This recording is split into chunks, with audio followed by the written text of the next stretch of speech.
the Lord Thomas of Gresford.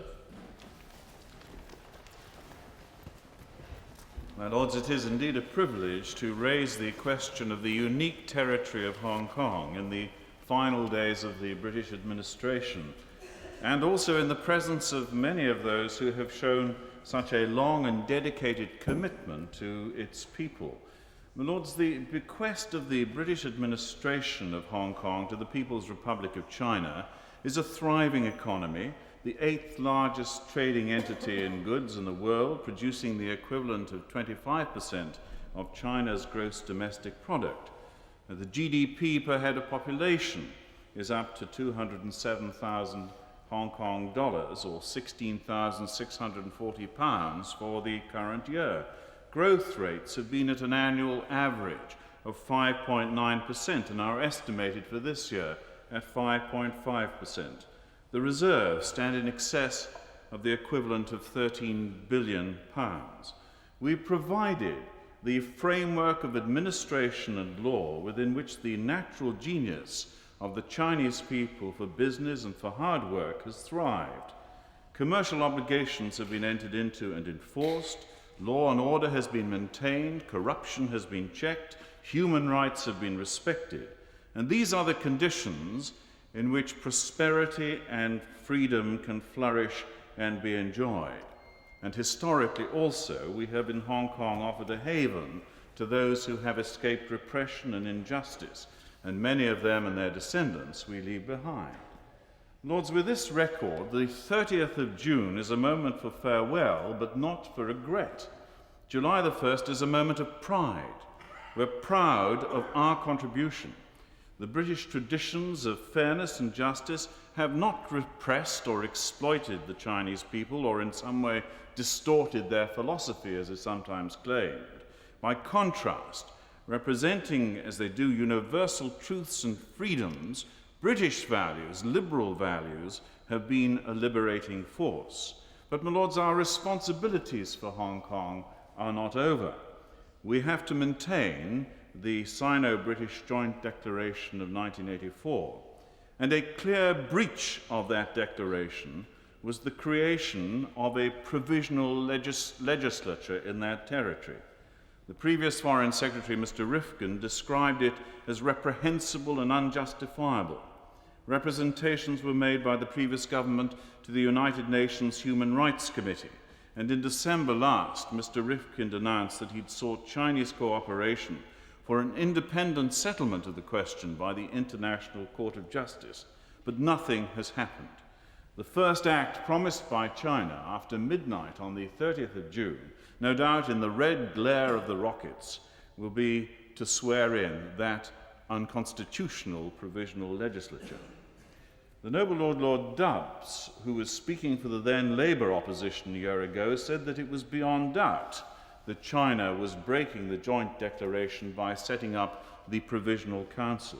And his view has been confirmed by the International Commission of Jurists, the United Nations Human Rights Commission, the US Senate, and very recently the Australian Parliament's Committee on Foreign Affairs. The noble Lord Dobbs referred to a commitment by Mr. Major, the Prime Minister at that time. If there were to be any suggestion of a breach of the joint declaration, we would have a duty to pursue every legal and other avenue available to us. Now, my lords, that duty falls upon a Labour government. My lords, the current Legislative Council, as constituted by the 1995 democratic elections in Hong Kong, is in accordance with the joint declaration and the basic law.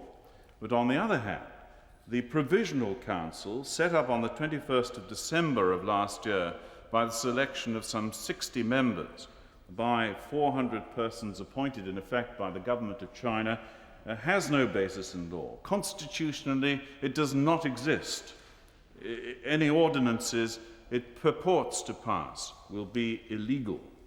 If you look at its makeup, you see that the democratic parties, the pro-democracy parties in Hong Kong, who represent 52% of the current LegCo, will now hold only 8.3% of the membership of this appointed body. Why is it illegal? It's illegal because the joint declaration provided in its first annex that the legislature of the Hong Kong Special Administrative Region shall be constituted by elections. It's illegal because the basic law itself, that's the constitution passed and approved by China, provides in Article 68 that the Legislative Council of the Hong Kong Special Administrative Region shall be constituted by election. And Annex 2 to the Basic Law sets out how, in its first term, the Council should be formed in accordance with the decision of the National People's Congress. Well, that Congress did make a decision in 1990. It provided that the first Council, which would last for 2 years, should be comprised of 60 members, with 20 members returned by geographical constituencies through direct election, 10 members by an election committee, and 30 members by functional constituencies. Now that has not been followed out. We owe it to the people of Hong Kong, the people who Mr. Major declared would never walk alone, to demand free and fair elections in accordance with the Basic Law and in fulfillment of the obligations of the Joint Declaration, and let no party in Hong Kong be proscribed from standing in those elections. My Lords, as the Harvard sinologist Mr. Roderick McFarker has pointed out, the notion that whispering to China regarding breaches of the Joint Declaration that it will have more effect than by talking tough in public is a total chimera. He rightly points out that the present Chinese leadership is afraid of international humiliation before its own people, and he urges that to be effective, pressure on China must be firm, public, and continual. My Lords, I urge upon this government, this new government, that it fulfills the promises which it made in opposition. If China refuses to respond to the invitation to take the matter to the International Court of Justice, then let the issue of the provisional legislature be referred immediately to that court for an advisory opinion. That's what happened in 1971 with the South African occupation of Namibia. The consent of the Chinese government would not be required. All that is needed is that the United Nations vote to refer the issue to that court. And China, as a party to the dispute, although a member of the Security Council, could not exercise a veto. Lords, an advisory opinion, although it's not a binding judgment, defines international law and would marshal international censure. Lords, it is wholly unsatisfactory that we should stand by whilst the Democratic Party in Hong Kong is forced, as it did this week, to issue proceedings for an injunction in the courts of Hong Kong to challenge the legitimacy of the provisional legislature. Not only are the individual members of that party exposed, but the independence of the new final Court of Appeal will be under enormous and immediate pressure. Lords, turning to human rights, a year ago, Mr. Hanley, then a minister in the Foreign and Commonwealth Office, said that the government was continuing to press China to ratify a range of international human rights instruments. The president of the International Commission of Jurists, the Honourable Justice Michael Kirby, has since called for Britain to join the 92 other countries who signed the first optional protocol of the International Covenant of Civil and Political Rights, which, so that individual citizens can appeal directly to the United Nations Human Rights Committee, which monitors compliance with the guarantees of freedom of expression and of association. Lords, as Dr. Robin Fitzsimmons pointed out in an article in the Asian Wall Street Journal on Tuesday last, dissidents who demonstrate illegally or who are charged with the new crime of subversion against the PRC could appeal to the committee in Geneva and gain an international audience. Lords, in the Hong Kong courts, the common law system, preserved by the Joint Declaration for the next 50 years and underpinning the commercial success of the territory, is under an unexpected threat. It is the use of the English language and its place in those courts. If international confidence is to be retained, it's essential that Hong Kong's legal system functions in accordance with well-tested and tried procedures. And the essence, as your lordships will know, of the common law around the world is that precedent will prevail. The precedents for the common law are in the English language. It is unrealistic to suppose that they can ever be translated into the Chinese language. So, my lords, it is obvious that difficulties may arise in the interpretation of precedents in a language which is not the mother tongue for the majority of the population. But whilst in the criminal courts, where the liberty of the subject is at stake, there are compelling reasons why the language used should be Chinese. It's the language of nearly all the defendants and most of the jurors. In the civil and commercial courts, it is essential that a policy of bilingualism be introduced, and that's well recognized both by the elected Legislative Council, by the Bar, and by the Law Society of Hong Kong. Lords, the outgoing British administration has been hesitant, afraid perhaps to challenge what's perceived to be possible opposition by China, and ready in an unthinking way to promote the use of Chinese in all its courts. But the final LegCo meeting on this special subject has resolved to request the Chief Secretary to set up a high-level body to monitor and coordinate the implementation of a policy of true bilingualism at a speed that is compatible with Hong Kong's paramount interests. The proposal is that a body should be under the leadership of the Chief Secretary, with representatives of the Bar, the Law Society, the Judiciary, the universities, the Attorney General's chambers, consumers of legal services. And, Lords, I urge this government to give its full support to this proposal in the few days left when executive action can be taken. My Lords, I've no doubt that the people of Hong Kong will welcome reassurances from the new Labour administration that it is determined to uphold their interests and their freedoms, and I look forward to hearing the response of the noble minister in this regard. The best way in which the interests of this new government can be signalled is by the attendance of the Prime Minister, Mr. Blair, at the handover ceremonies on the 30th of June next. But he must not be there to preside over the swearing-in of an unconstitutional Legislative Council.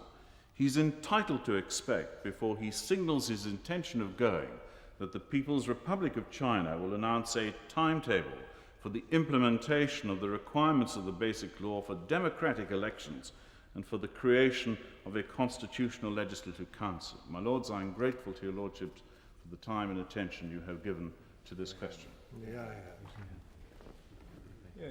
My Lords, I should like to thank the noble Lord Thomas of Gresford, for providing this opportunity for debate. I think it's an important debate, and I look forward to the other noble Lords' contribution. My Lords, there are only 18 days until the transfer of sovereignty, and this government only took office some 40 days ago. Clearly, the most immediate responsibility of the government is to ensure that there is a successful transition. But, my Lords, I think that, in fact, I'm sure that in this debate we can and will look further than this immediate responsibility. For myself, my Lords, there are two groups of issues which are in a tension with each other. The first is that Britain should work to use Hong Kong as a bridge into China to further its business interests in trade, manufacturing, and mineral exploitation. And the second issue, or group of issues, is that we should continue to draw to the world's attention human rights abuses within China and how those rights are to be protected in Hong Kong once the transition is complete.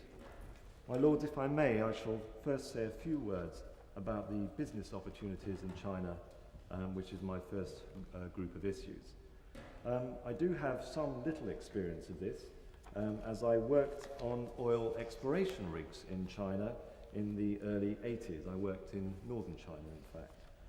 The lesson I learned was that when one is investing in China, there is infinite flexibility in helping one make the investment. Unfortunately, the exploration program I was associated with was unsuccessful, so we never found out whether that Chinese flexibility extended to recovering the results of the fruits of our investment. Nevertheless, that initial encouragement was certainly there. My Lords, if I may, I'd like to give two very minor examples of the flexibility which I encountered. The first is that we had a couple of small strikes on the rig on which I worked. And by strikes, I mean labour strikes, not oil strikes, unfortunately. And the Chinese crews refused to work. And we found that we resolved those strikes really very amicably with the help of the Chinese or authorities. They were speedily and practically resolved. And so far as I'm aware, there were no repercussions on the crews concerned. My lords, the second example of flexibility is that in my days off, I travelled fairly extensively within China, and this was at the time quite illegal, and I was told not to do it. Nevertheless, I thought I knew better, and off I went. And as I travelled, I found that I was accompanied by a series of English-speaking students who attached themselves to me and ensured that I came to no harm. No doubt these students informed others that I'd come to no harm, but the whole experience was completely unthreatening.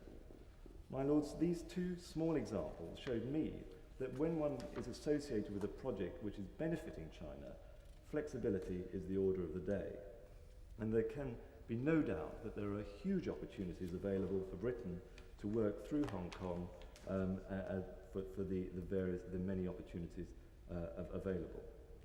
My lords, the second group of issues, which as I said, is the question of human rights abuses within China. Last night, my lords, I spent an idle couple of hours searching the internet for information about Hong Kong and China. And I have to report to your lordships that apart from the Foreign Office's immaculately presented website, there was a huge amount of information about human rights abuses in China, and particularly concerns emanating from Hong Kong about how this issue will affect them. And if I might, I shall just raise one of these small issues which has also been brought to my attention by Amnesty International. And that is the issue of Vietnamese migrants who I believe have been refused refugee status. Many of them are petty criminals, they're stateless, and my understanding is that China doesn't want to inherit this problem. My understanding also is that the Hong Kong authorities have promised that the refugee camps, or the camps that these migrants are kept in, will be clear by the 1st of July, but this is unlikely to be the case, or so I'm informed. I would be grateful if my noble friend the Minister could tell me what the fate of these people will be. My Lords, in general, I'm sure that my noble friend the Minister will say that the rule of law is the ultimate protection for the people of Hong Kong, and that China has agreed in the joint declaration that its version of a socialist system should not be imposed on Hong Kong. However, I do think it is incumbent on the government to do all it can to ensure that the provision of the joint declaration, that all the provisions of the joint declaration are met in full, and that proper and verifiable reports should be submitted to the UN treaty monitoring bodies. But, my lords, I would go further than this. Britain will, quite rightly, be fully represented in Hong Kong after the transition of sovereignty. The FCO mission statement which we've heard so much about must become a tangible working document, daily guiding us in developing our relationship with China. We should never shy away from raising our concerns about human rights while at the same time trying to capitalise on the business opportunities that are available to us. My lords, the unique experiment of managing two systems within one country will be an extraordinary challenge for China. The way in which China handles that challenge will be critical to the future prosperity of Hong Kong and an important test of China's own commitment to human rights. I wish them well. Yeah. My lords, this debate does, of course, represent the continuing interest in Hong Kong, which Parliament has taken and will, I believe, continue to take. And I would, to start, just declare that I have for a number of years been an advisor to John Swan and Sons, who have considerable interests in Hong Kong. For at least the next 50 years, the future of the people of Hong Kong will, by treaty, enforceable, as a noble lord pointed out, if necessary in the international courts, be in the hands of the government and the Legislative Council of Hong Kong. Their individual freedoms and rights will be interpreted and adjudicated by the Hong Kong courts. There is in place, I believe, the means to ensure the continuing prosperity and stability of Hong Kong. The only concerns, therefore, are how it will work out in practice. I will confine myself to two aspects of this. First, the coming handover at the end of the month. Second, the style of government which will follow. First, on the handover, I think we should all be delighted that China's top leadership, that is both Jiang Zemin and Li Peng, will be attending, and that our Prime Minister, together with the Foreign Secretary, will be representing Britain, along with the Prince of Wales, who will represent the British Crown. It is also appropriate that amongst the representatives of other foreign governments will be the American Secretary of State, Mrs. Madeleine Albright. There will also be in Hong Kong no fewer than 8,400 journalists, all of whom will be as ready as anyone fully to enjoy the festivities, and of course I know a thing or two about how journalists can enjoy themselves, but all of whose editors will be wanting, indeed demanding, a story. Thus, in the remaining 2 weeks before, and for an unquantifiable period after the handover, there will be in Hong Kong a large number of highly intelligent people seeking for symbols, signs, tokens to interpret, and if necessary for dramatic effect, to misinterpret events.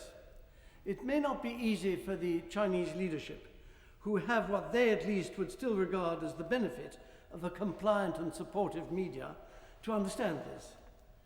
I do believe that the position of Hong Kong is fundamentally very strong, but temporally and superficially it could prove fragile. Now, there is one point, increasingly referred to in the press, which does worry me. That is the arrangements for the arrival of the Chinese military forces. Under the Basic Law, they are there for the defense of Hong Kong.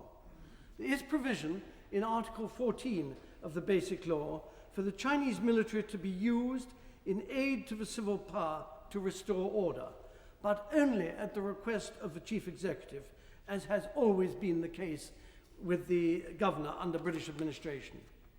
In my view, it is inconceivable that such intervention would be necessary under any circumstances that could be foreseen at the present.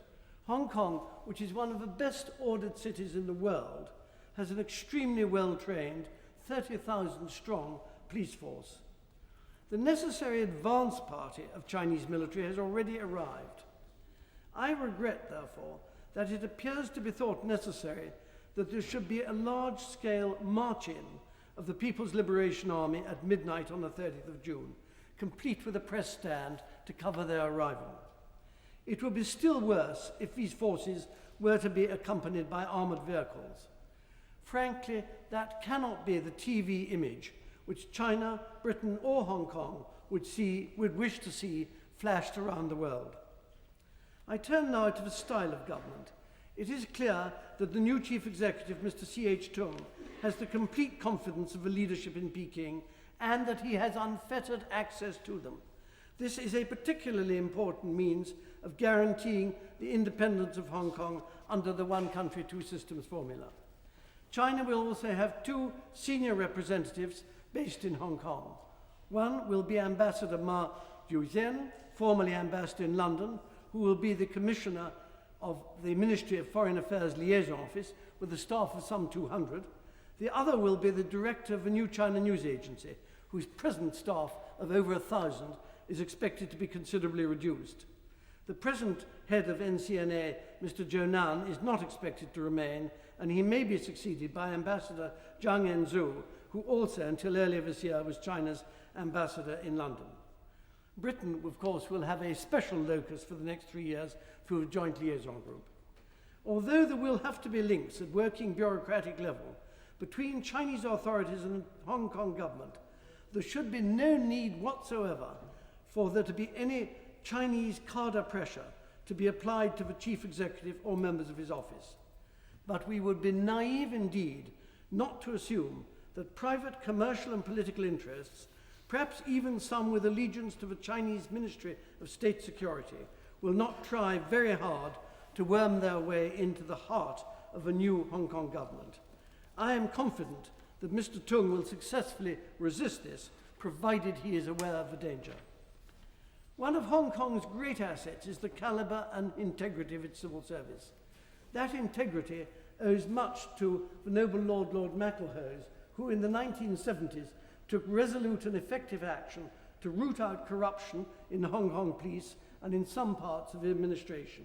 He also set up the Independent Commission Against Corruption, which is a formidable enemy of wrongdoers. Conflicts between personal interest and public duty are most rigorously excluded from the Hong Kong civil service. One of a few risks that I would see in the future of Hong Kong, especially as the world's third most financial centre, and what a prize it is, my lords, for China as a third world country to be acquiring this, would be the introduction of the corrupt practices which have so plagued China in recent years. It is crucial that Hong Kong, and especially the Hong Kong government, is defended against this. From this it follows that there must be the closest links and mutual confidence between the Chief Executive and the Hong Kong Civil Service. Hong Kong is extremely lucky to have as Chief Secretary and head of its civil service someone of the talent and dedication of Anson Chan. And although during these twilight weeks when she's been working for the Hong Kong government, whilst it has been under British administration, it may have been difficult to forge the close partnership between Mr. Tung and Mrs. Chan, which will be crucial. I hope it can be established from the beginning of next month. Then there is the role of the Legislative Council. It is, I would agree with the noble lord, a pity that the through train did not apply to all members of the elected council. However, we should at least be glad that 33 of them are members of the new nominated LegCo.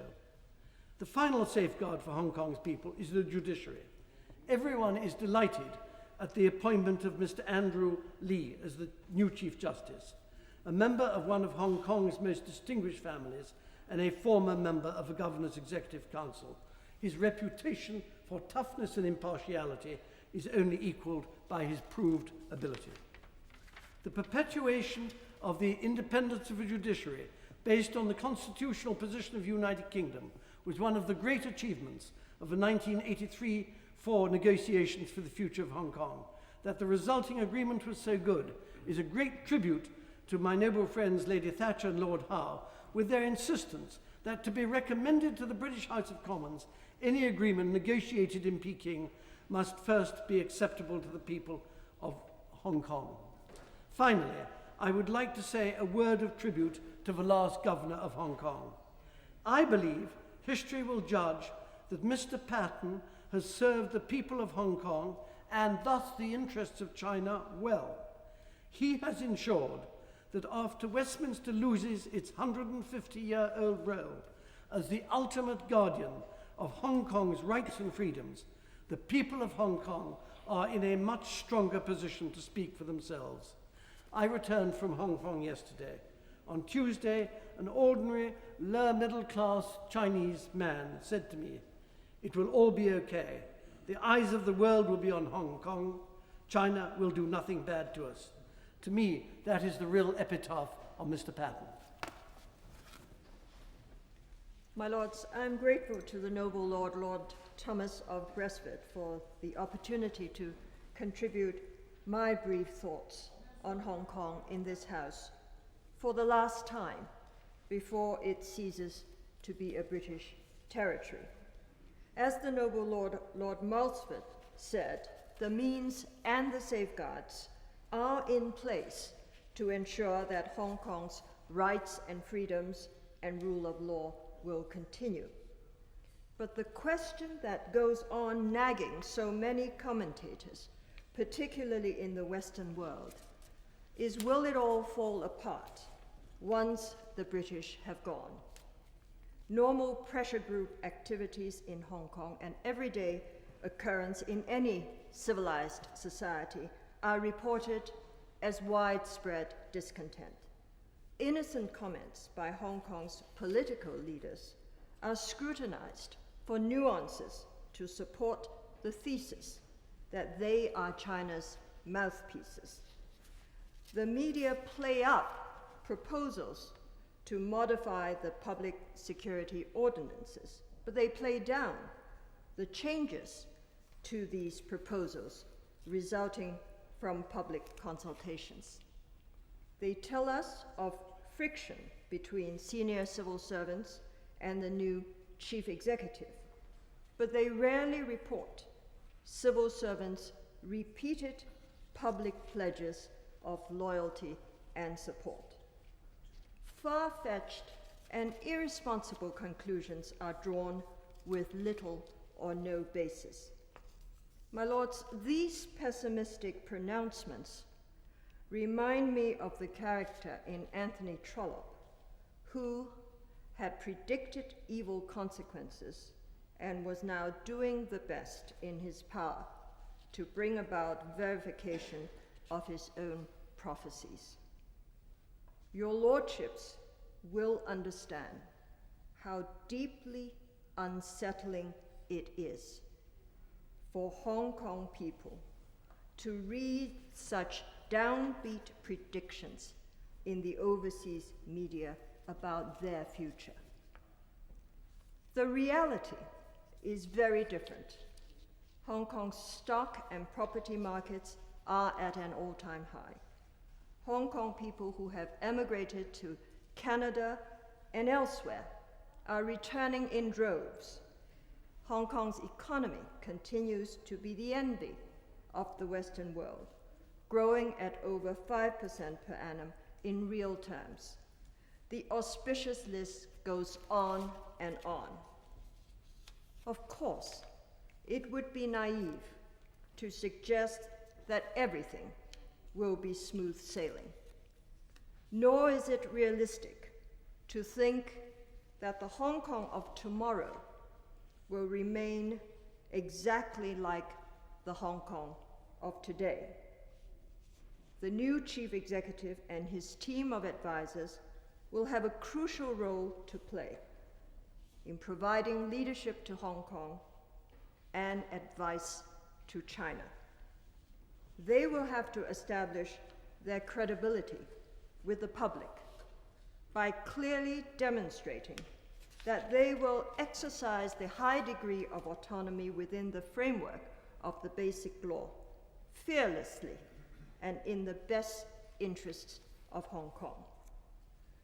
They will need to establish a close working relationship with Hong Kong's well-respected civil service, whose morale has understandably taken a knock in recent months. The civil service has a proud record of professionalism and honesty. They are a pillar of Hong Kong's success. They have greatly contributed to Hong Kong's stability. They need to be assured by the incoming administration that their service under British administration will not be held against them, that they are trusted, that their professional judgment will be considered seriously, and that their integrity will be protected. These tasks are difficult enough without constant sniping by the media and fireside critics who have no responsibility for the fate of the 6 million people of Hong Kong. But my lords, my essential point is this. For the very first time in the history of this remarkable community, Hong Kong people have the opportunity to assume the role of governing Hong Kong's internal affairs. This is a turning point. They will need time to develop their own style. They will need time for the new systems to bed down. They will need time to develop a relationship of mutual trust and respect with their new sovereign. Britain has done much to put in place the arrangements which will enable Hong Kong's way of life to continue. and the goodwill and support of this House is always a source of comfort and assurance.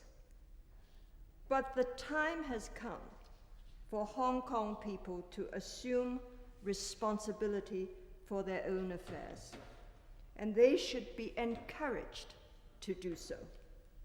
They should be encouraged to resolve their differences where they exist in their own way, to seek consensus where they can, and to find unity in purpose and vision.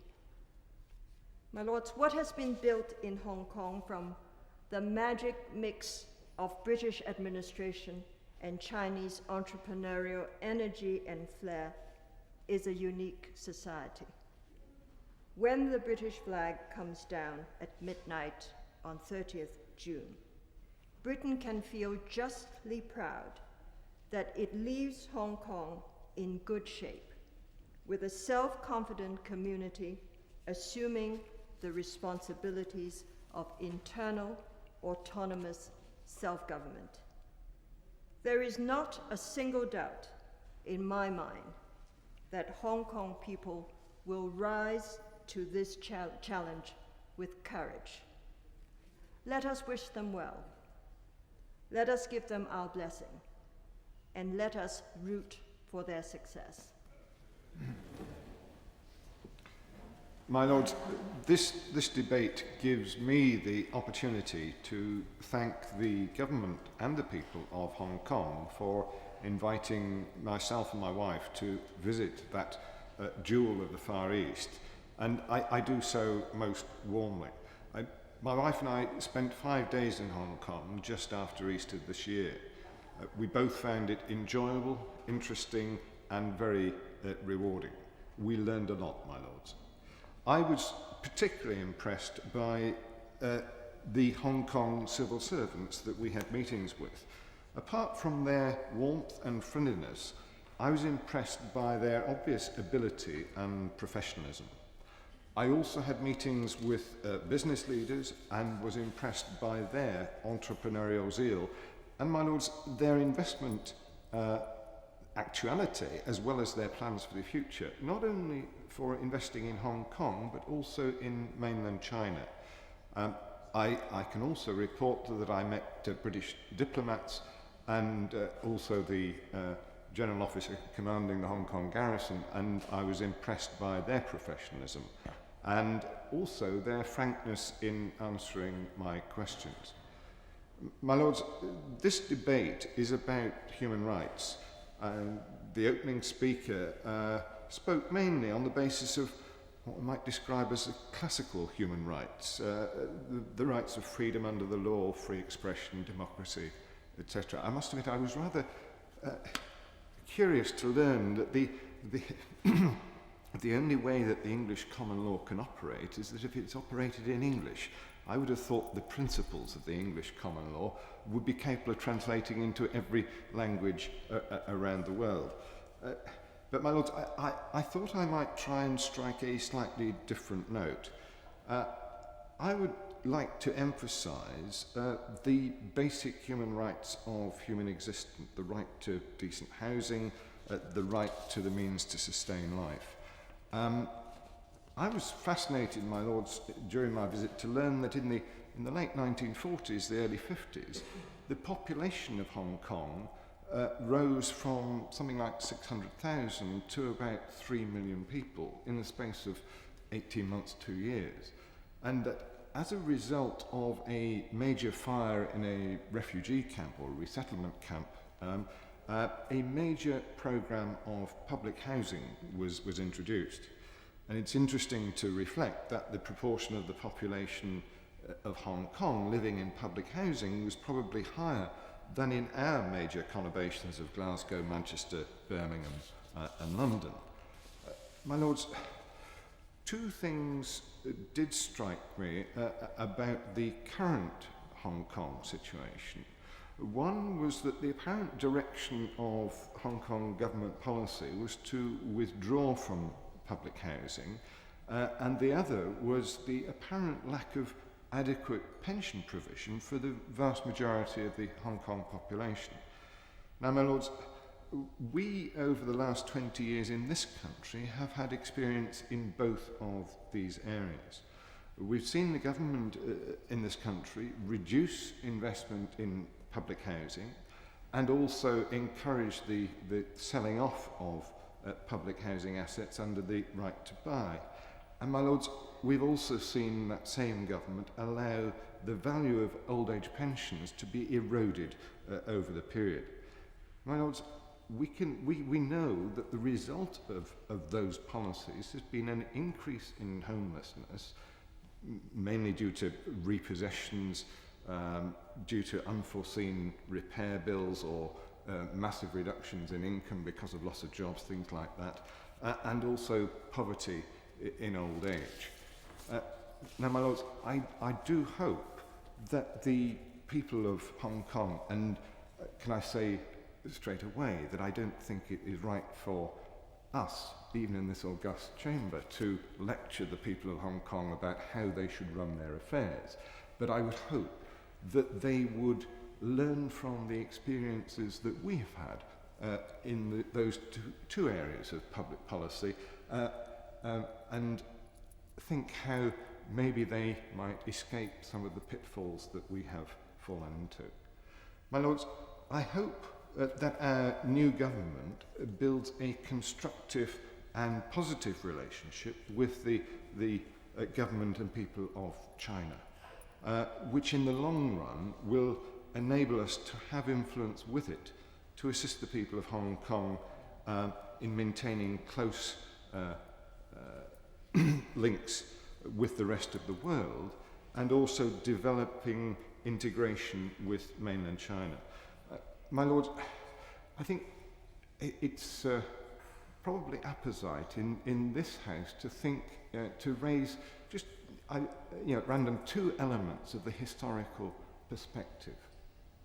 One was the remarks of a late uncle of mine who took a great interest in Chinese affairs, and when I asked him for his views on what had happened in Tiananmen Square a few years ago, his response was to explain to me that the Chinese leadership at that time had experienced, had grown up, if you like, in the 1920s, 30s and 40s, where the whole of China was a seething maelstrom of disorder. And they were terrified of the disorder, the disintegration of the Chinese nation, because they'd actually, their whole political lives was shaped by that disorder that they'd experienced.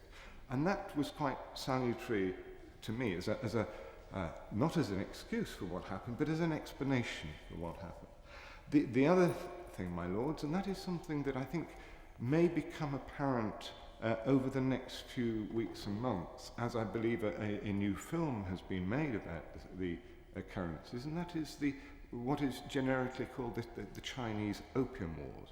And my lords, I may not be a very good student of history, but I was amazed to find that these were campaigns run by British armed forces to protect our capitalist entrepreneurs selling opium to the Chinese people. And my lords, if one thinks of that in the modern context, I think we would all be absolutely horrified. So the rosy picture that has been portrayed over the last 20, 30, 40, 50 years about the British relationship and involvement with Hong Kong is not necessarily, in the historical context, to be seen as completely rosy. So, my lords, I would hope that as this new government ascends through its learning curve, it will also recognise the lessons of history and be able to relate to the government of China on the basis of mutual understanding of the realities, not only of the historical perceptions of our two nations, but also the possibilities for peaceful progress and development, with Hong Kong as not just a jewel sitting in isolation within the Far East, but as a gateway for the rest of the world into China and a gateway for the whole of China to the rest of the world. Well, Lords, it's a great privilege to be able to take part in what has been rightly described as the last debate of this kind on Hong Kong to take place in this House under British jurisdiction. And I hope the House, and in particular the noble lady who's to reply, will forgive me if I possibly have to depart to catch up with a long-deferred engagement before the conclusion of the debate. I'm privileged also to follow the noble Lord Monkswell, drawing our attention to the lessons of history so far as Hong Kong and China are concerned. Because I recollect one particularly vivid fact, that is that my opposite number, Wu Hsia-chen, the foreign minister with whom I negotiated the joint declaration, was in fact separated from his wife and sent into the countryside to work on the land for several years during the Cultural Revolution. And that too is part of the background which the noble lord referred to. I join the noble Lord Thomas of Gresford, to whom we're grateful, in describing Hong Kong's achievements as an historically unique society, a magic mix, as the noble Lady Dunn said, between two distinct and ancient cultures, with tremendous achievements. And it was a great privilege for me to play any part in helping to negotiate with a marvellous team of governors and ambassadors, starting with the noble Lord MacLehose, going through Governors Ude and Wilson, Ambassadors Craddock, Evans and McLaren, to lead to the production of the joint declaration, which the noble Lady Thatcher signed in December 1984 on behalf of us all. If I was required to identify one guiding principle in those negotiations, I hope I'm not counted egocentric when I identify a metaphor of my own, which I said that it was as though China and Britain were engaged in running a relay race together, in which we had to hand over at the critical point, not a baton, but something of enormous value, a relay race run with a Ming vase. And within 5 years, the agreement that we had hammered out proved astonishingly successful as a means of withstanding the buffeting of the tragic events in Tiananmen Square, of proving itself to be an agreement for bad times as well as for good, and remaining the foundation for subsequent agreements. Because the most remarkable agreement to be laid upon that within 12 months of Tiananmen Square was arrived at between my noble friend Lord Hurd and his then opposite number, Chen Chi-chun, and embodied in the basic law for progressive extension of democracy in the Legislative Council of Hong Kong, as the noble lord referred to, of 60, 20 in 1995 to be elected, 24 in 1999, and 50% in the year 2003. It is remarkable that the relationship proved so strong that that could be agreed between the two governments within less than a year of Tiananmen Square. And so was constructed the through train of a continuously evolving LegCo, designed to carry the Ming vase over the historic frontier of 1997. I'm not now proposing to review the events since then, still less to apportion responsibility for any mishaps along the way, but to come straight to the present position. Certainly it must be acknowledged that the position as it is today was not as it was foreseen by Wu Hsia-chen and myself in 1984. We did not visualize the competing existence of two legislative councils, both in due course due to disappear. We did not visualize a situation in which the last British appointed governor should have had little, if any, contact with Chinese officialdom for probably 4 years, a situation in which the chief executive designate and the outgoing governor are barely in communication with each other. And the latest miracle of this unique society is that it has been so little disturbed by these features, that it remains optimistic about its own future, buoyantly optimistic as the noble Lady Dunn has described. Why is it, how is it that this has been achieved? I think because most, but not all, alas, of the key institutions and features that we needed are firmly in place. The economy, the separate currency, the budgetary system, the financial institutions are prosperous and confident. The laws, of course, requiring still work to be done to them, but the laws, the administration, local and central, the legal system, the judges, including the newly appointed Chief Justice, Mr. Andrew Lee, to whom we all rightly pay tribute as an outstanding appointment.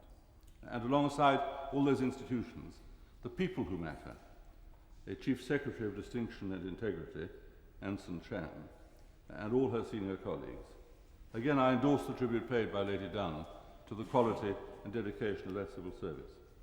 And last but not least, Hong Kong has enjoyed the benefit of two successive chiefs of high ability, intelligence, sense of duty and integrity.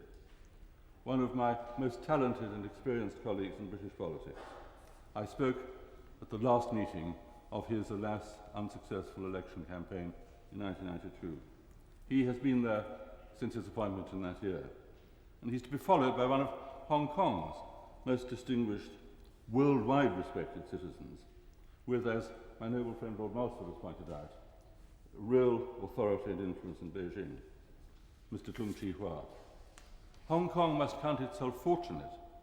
Any democratic society would surely be grateful to have had available the service of two such distinguished people.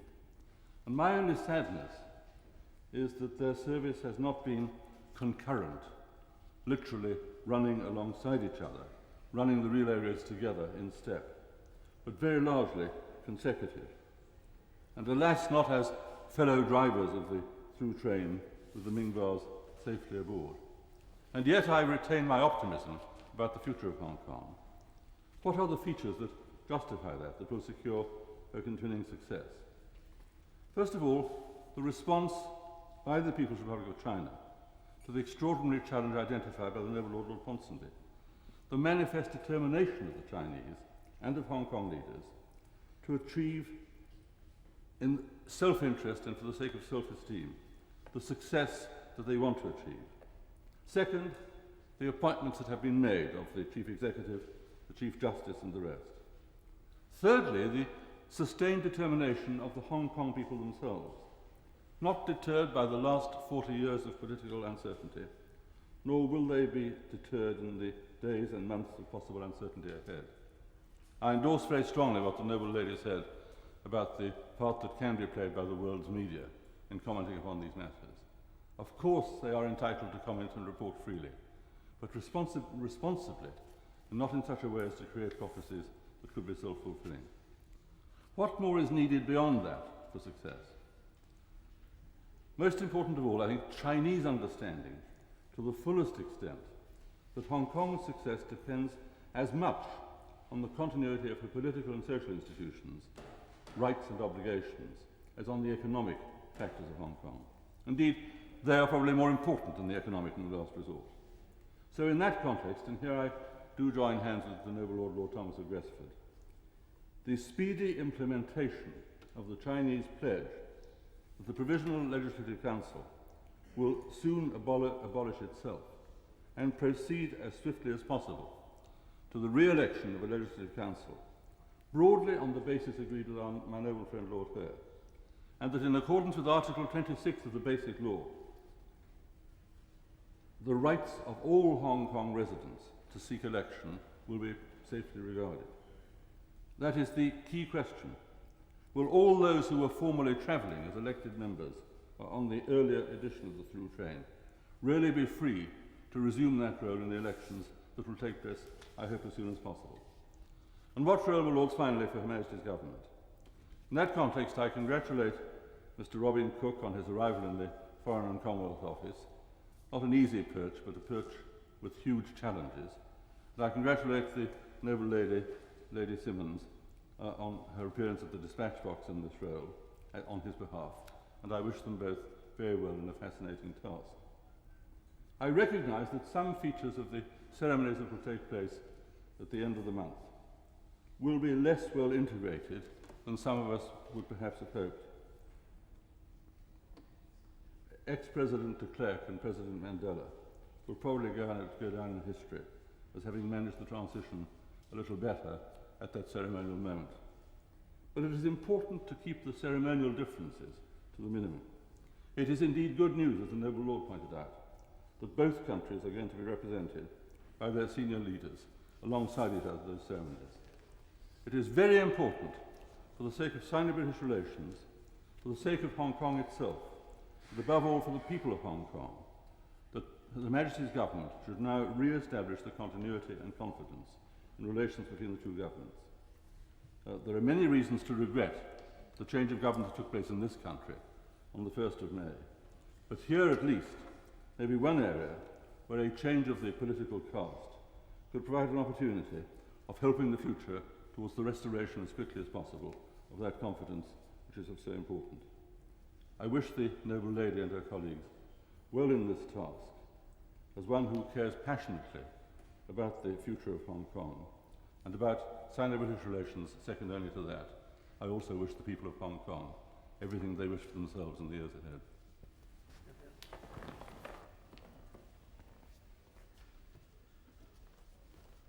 My lords, I really feel that there's very little for me to say.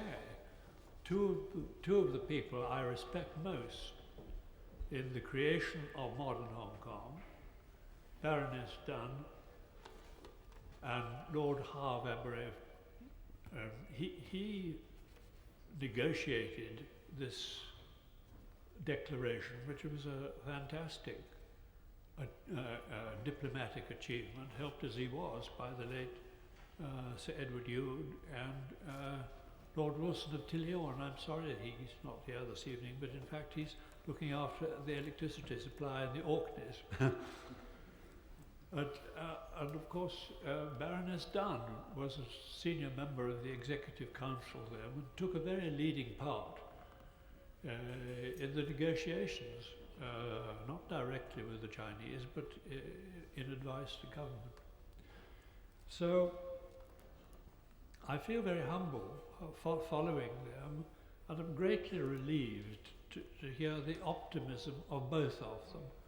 And indeed, their optimism was clearly based on the same features, which encourages me about the future, much as I love Hong Kong. I realize the anxiety of many people and wonder what we can do about it. Well, I've got a horrible feeling that what we're going to do, unless we're very careful, is to start this great new experiment with a major row about the Provisional Legislative Council. And noble Lord Thomas seemed to me to start a fairly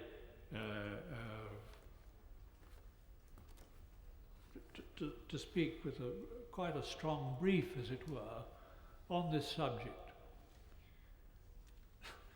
The last time Lord Wilson of Tillyon spoke here, he did beg the government to face realities in Hong Kong.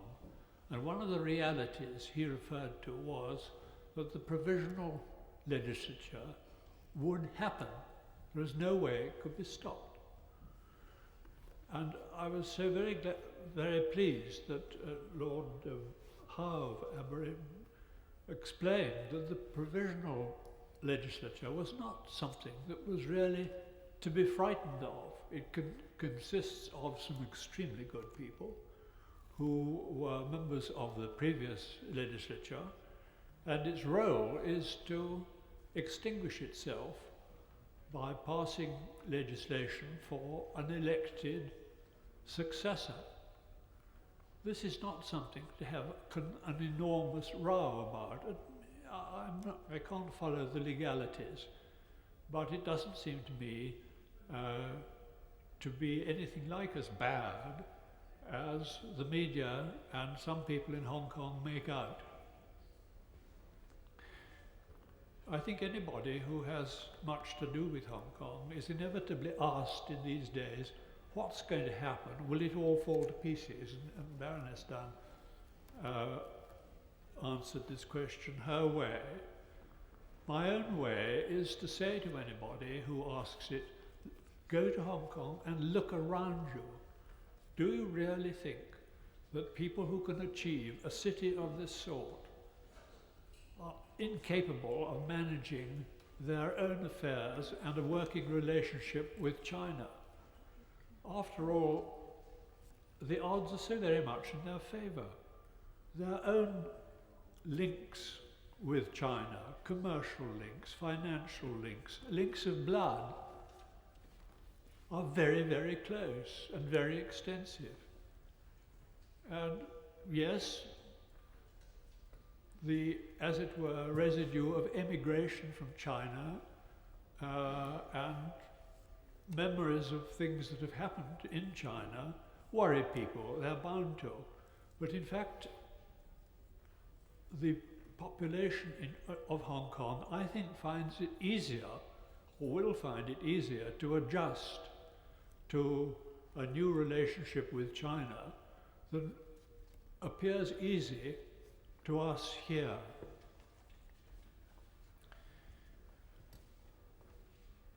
It is one of the unique places in the world, and I do so very much hope that we will not lecture it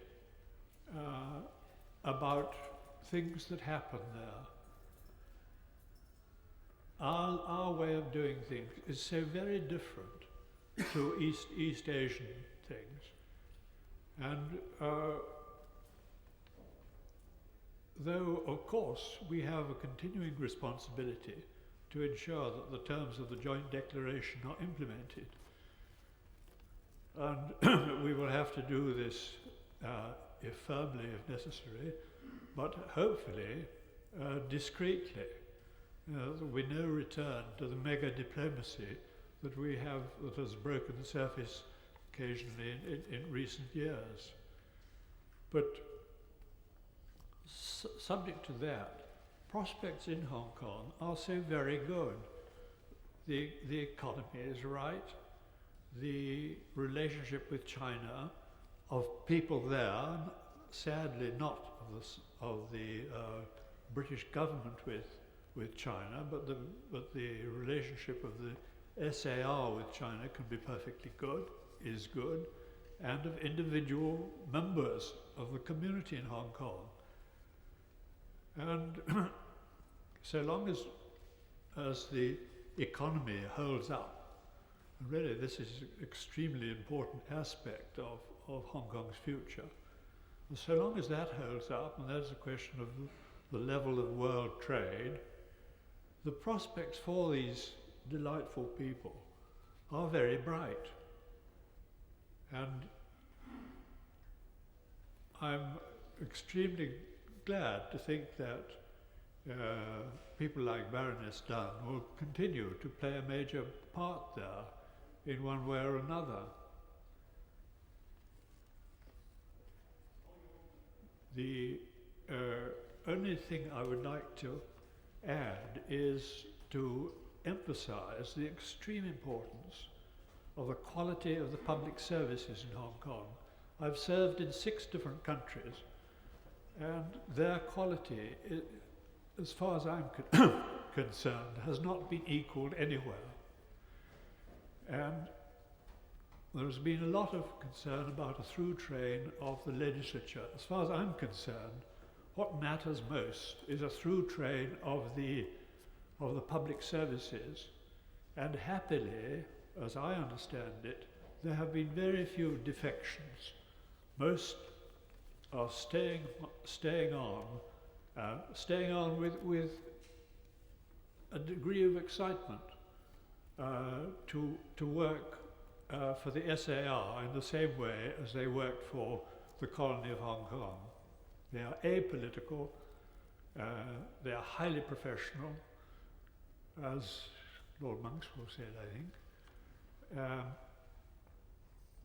and happily clean in their dealings with the public.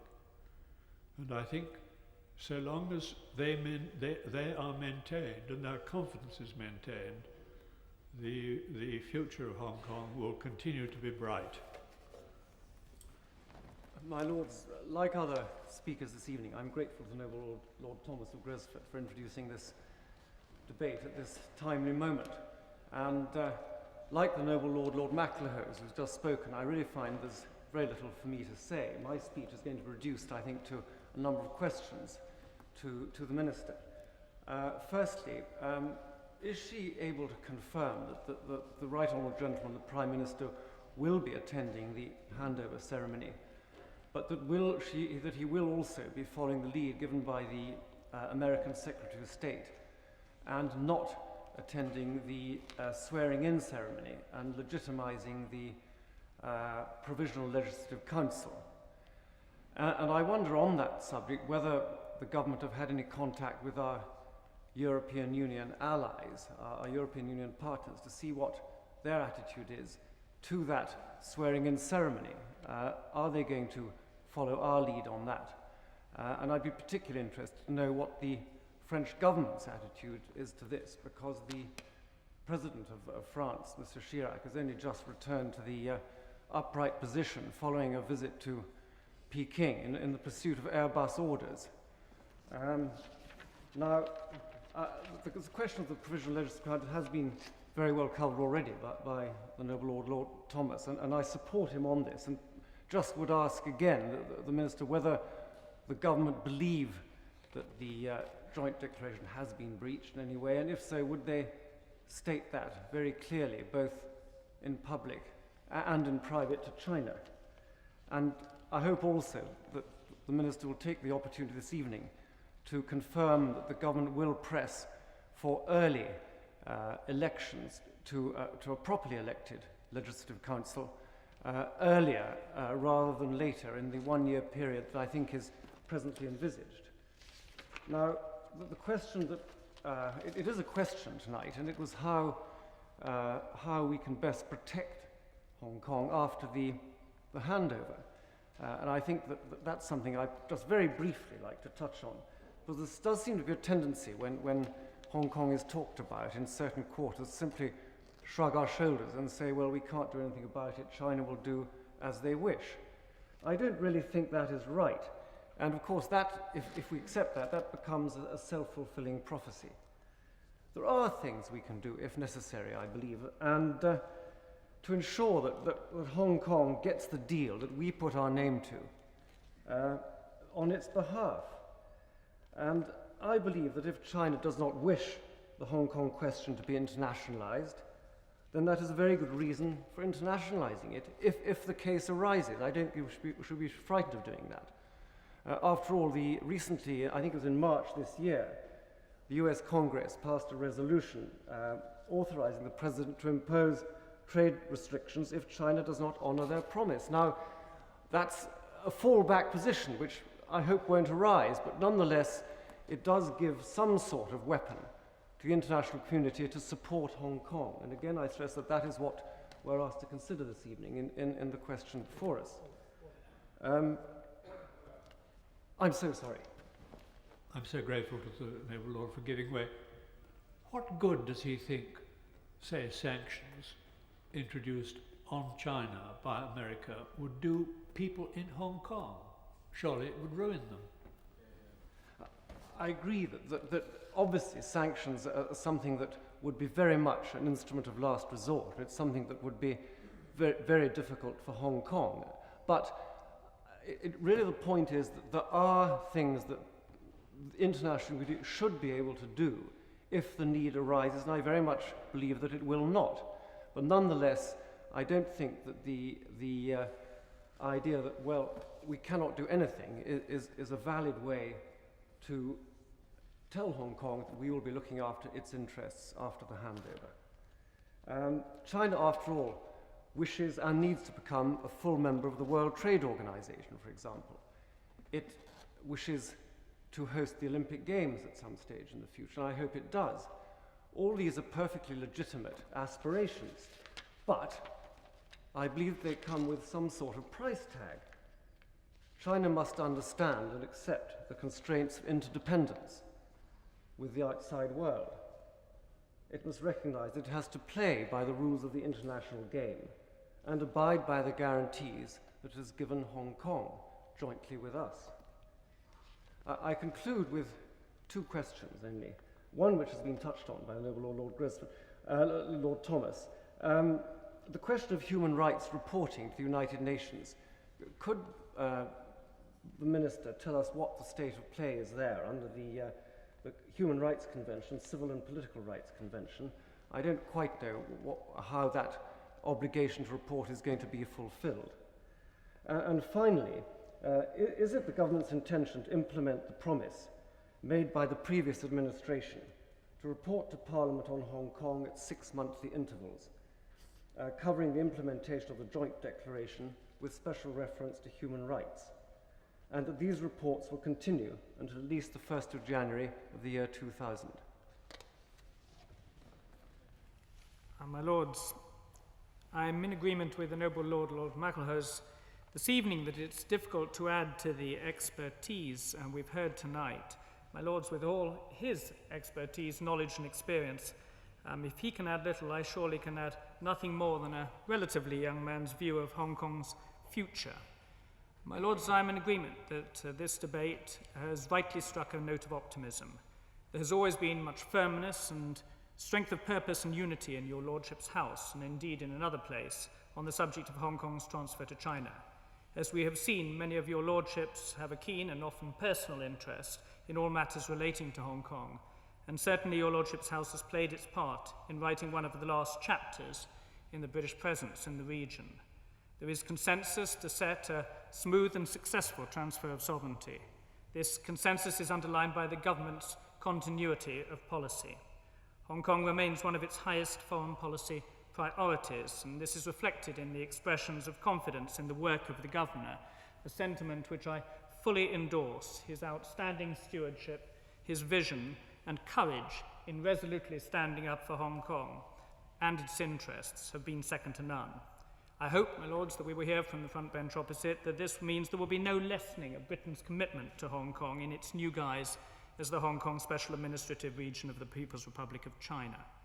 Britain, I hope, will continue to be committed to its stability, its prosperity, support of its representative government and of its rules of law, and of course, its rights and freedoms. Lords, the paramount importance of the interdependence between China and Hong Kong was recognised in the Sino-British Joint Declaration in 1984, of which we've heard much this evening. In this international treaty, registered with the UN, a remarkable series of detailed and binding arrangements were laid down to guarantee key issues, the rule of law and the rights and freedoms of the Hong Kong people, in exchange for Chinese sovereignty. As a result, Hong Kong will and must continue as an international business centre with complete financial autonomy. It needs to continue to have its own government and legislature composed of Hong Kong people. Its capitalist economy, its freedoms, its currency, its customs, its legal systems and its financial markets must and I hope will remain intact. As we know, my Lords, it will continue to be a member of many international organisations, from the WTO to the IMF, and will be able to develop its own economic and cultural relations. Its cosmopolitan way of life will remain unchanged for 50 years beyond 1997, and this was the debt of honour owed to Hong Kong by Britain, and the Joint Declaration pays it. The Joint Declaration underpins the important Chinese principles of one country, two systems, and of Hong Kong people ruling Hong Kong. It is a framework within which the people of Hong Kong can, I believe, continue to build on their achievement and can work for a secure and prosperous future.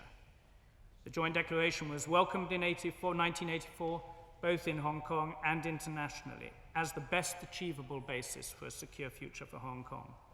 Its success in this regard has been demonstrated by the fact that the predictions of media prophets of doom who have been referred to this evening, which foresaw the imminent economic death of Hong Kong, have been proved to be utterly without foundation. Together with the Joint Liaison Group, it has been the cornerstone of British policy since its origin 17 years ago, and I'm glad to say it will continue to be so under the new government. The Joint Declaration is a staggering achievement, and it's an honour for me to pay tribute to all those who shaped this document, not least the noble lords present this evening, and notably my noble friend, Lord Howe of Aberavon.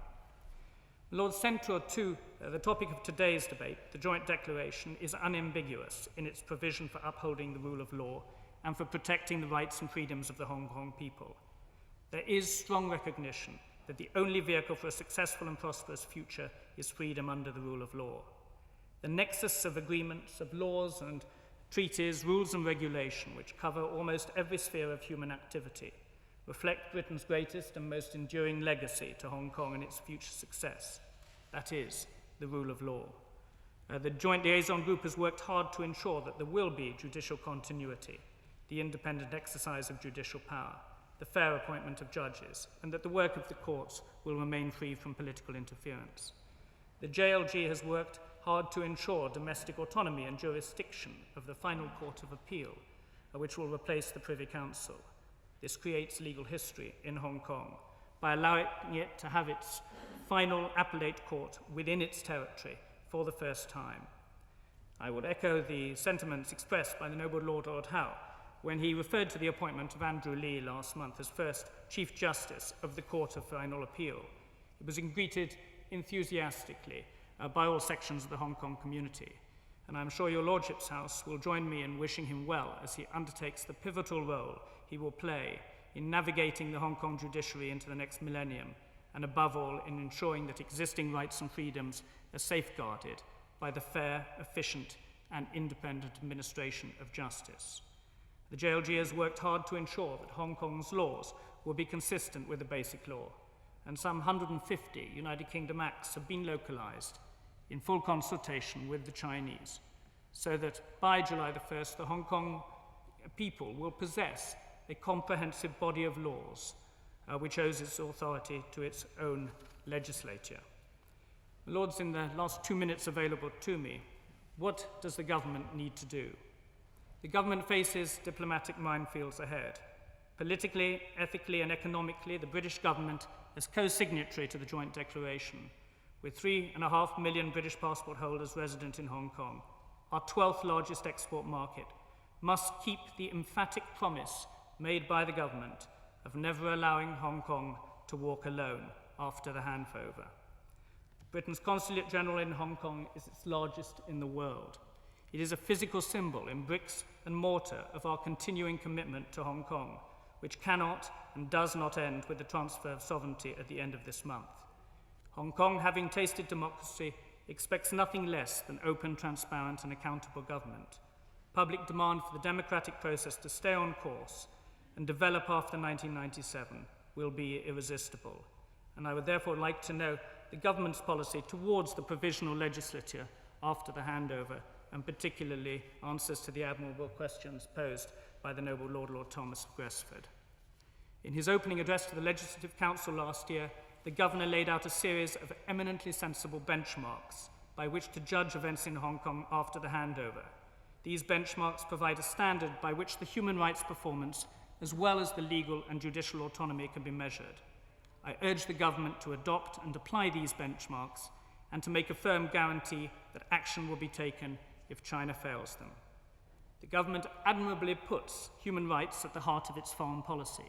It correctly points out that China's modern dynamic economy is paralleled by a very unmodern, static attitude to human rights, sometimes inappropriate for a member of the United Nations. It has indicated policy towards China will not be one of economic exclusion or cultural isolation, as these options will not be the best way to influence China politically, as the noble Lord MacLehose stated in intervention. But there is an inherent tension in this policy.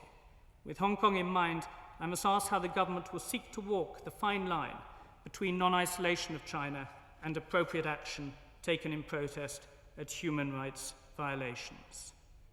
In conclusion, I would like to take this opportunity to wish the Foreign Secretary and the Prime Minister, who will be in Hong Kong for the handover, a very successful trip.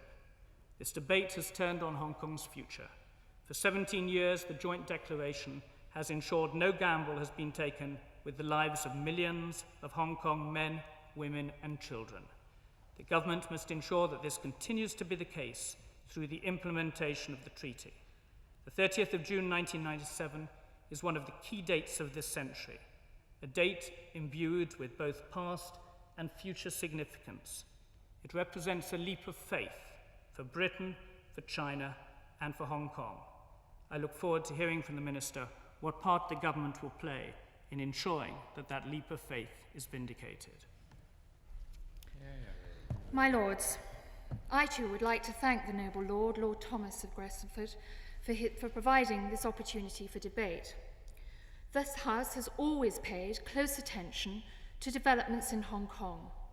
The affection for and understanding of Hong Kong shown by all sides of the House this evening is testament, if one were needed, that Hong Kong will not be forgotten after the 30th of June.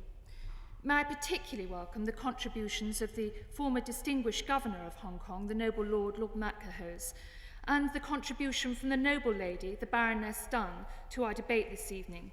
If I may say so, her elegant, persuasive, and very wise advocacy is a reflection of her deep knowledge of Hong Kong and her continuing engagement in developments there.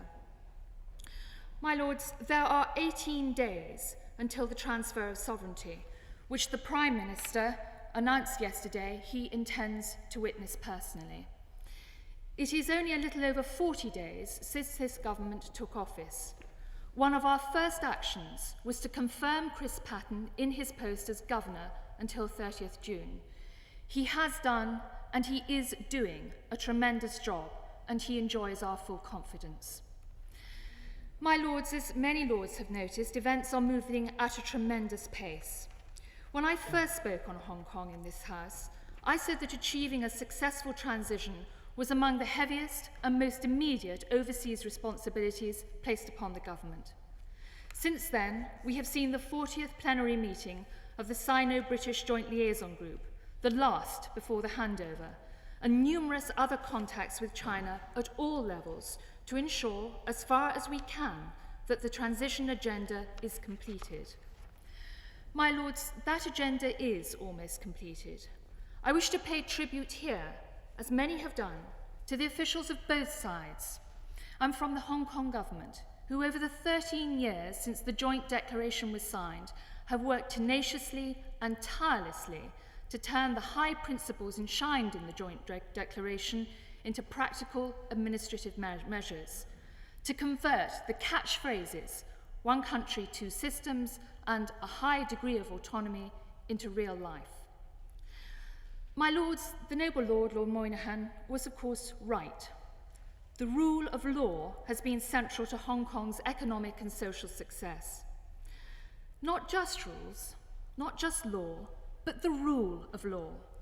As Lord Denning once said, "Be you ever so high, the law is above you." The rule of law means that the government and each individual is equal before the law.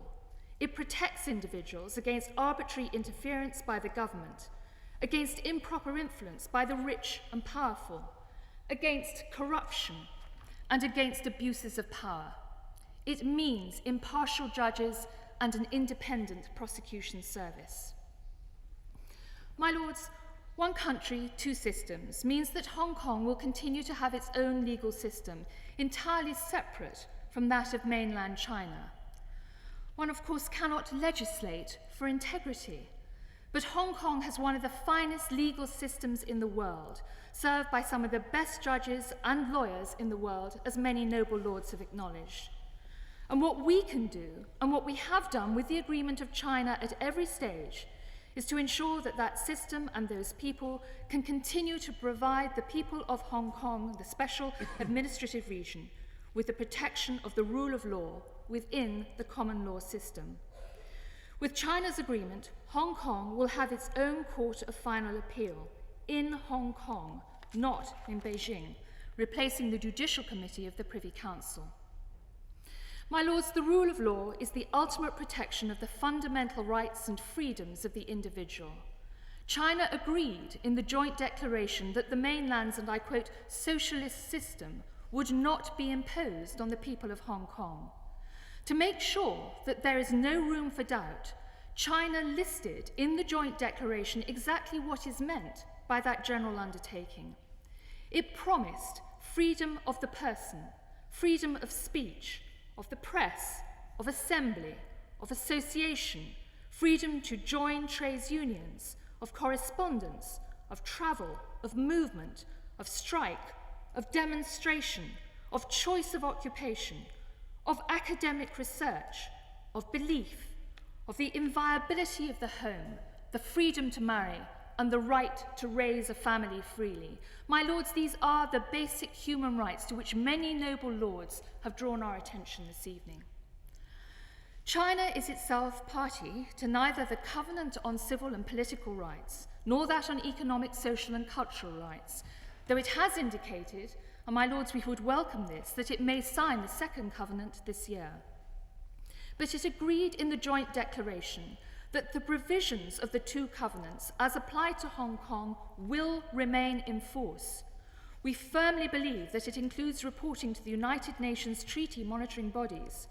We will continue to press the Chinese government to explain how reports on the implementation of the covenants in Hong Kong Special Administrative Region will be made. We have made clear that for our part, we would not object to the Hong Kong Special Administrative Region submitting reports itself, and the UN treaty monitoring bodies have indicated that they are also willing to be flexible on this matter. My lords, many of those who have spoken this evening, including the noble Lord Monkswell, have placed our policy on Hong Kong in the wider context of our relations with China. China is a country of great and growing importance. We will speak up when we should in areas such as human rights, but that should be seen in the context of a much more wide-ranging and constructive relationship than has so far been achieved. We hope Hong Kong will be a bridge between Britain and China, not a barrier. But if it is to be a bridge of friendship and not a bridge of sorrows, the incoming sovereign power must fully honour the undertakings that it has made in the joint declaration. My lords, several noble lords referred this evening to the plans to swear in the provisional legislature in the early hours of the 1st of July during the inaugural ceremony of the Special Administrative Region. My lords, I do not wish this evening to rake over the past. Our views on this invention of China's are clear. Nothing China does can alter the fact that up to 30th of June there can be only one constitutional legislature in Hong Kong, that elected by the people of Hong Kong in September 1995. We are committed to cooperating with it, and we will do nothing to undermine it. There has never been any question of British ministers attending the swearing-in of the provisional legislature. What is essential now is for China to ensure that the Hong Kong Special Administrative Regional Government holds free and fair elections as soon as possible after the handover. My lords, may I turn to some of the specific issues raised by noble lords this evening. Lord Thomas of Gresford raised the question of the International Court of Justice over the legality of the provisional legislature and its actions.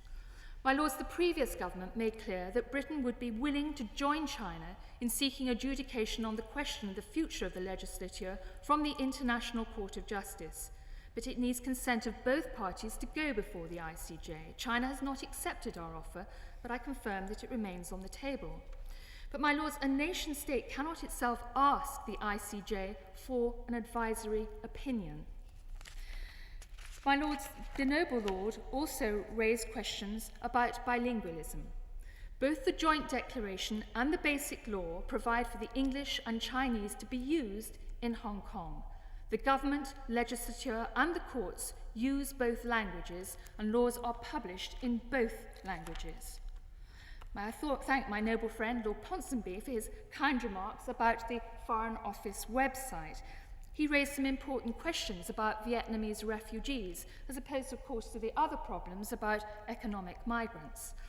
My lords, the government continues to support the efforts of the UN High Commissioner for Refugees to find resettlement opportunities for the remaining refugees in Hong Kong.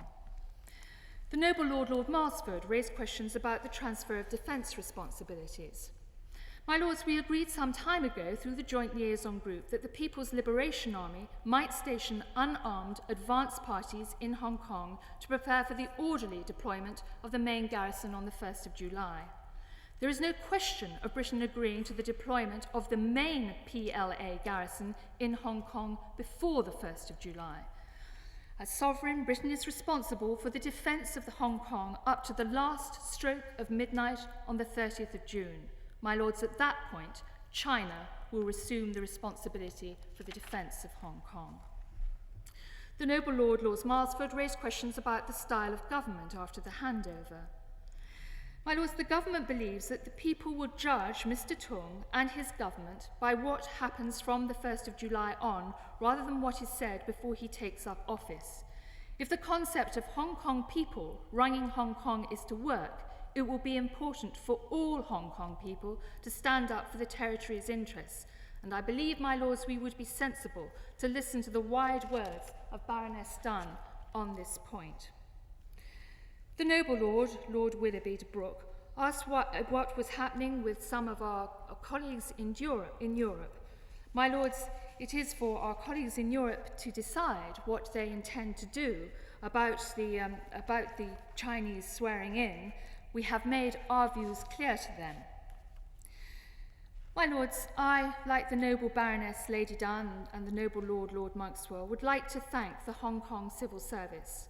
May I add a further tribute to those who have fought tirelessly in the cause of more representative government in Hong Kong, many of whom, for no good reason, will find themselves on the sidelines on the 1st of July. My lord, Hong Kong needs them.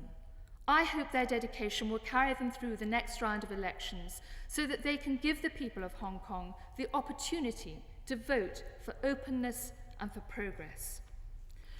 Britain's relationship with Hong Kong will change in 18 days' time, but it will not end. The promises China made to Britain and to the people of Hong Kong in the joint declaration will last 50 years. The Joint Liaison Group will continue to meet to discuss the fulfilment of those promises until the year 2000. The government will monitor developments closely. We will publish for Parliament every 6 months a report on the implementation of the joint declaration with special reference to the protection of human rights in Hong Kong. And we will continue to remind all countries with a stake in Hong Kong's future of the importance of their maintaining an active interest in Hong Kong. My lords, as the noble Lord Thomas of Gresford told the House, Hong Kong is in great shape. We can be proud of what Hong Kong has achieved under British sovereignty.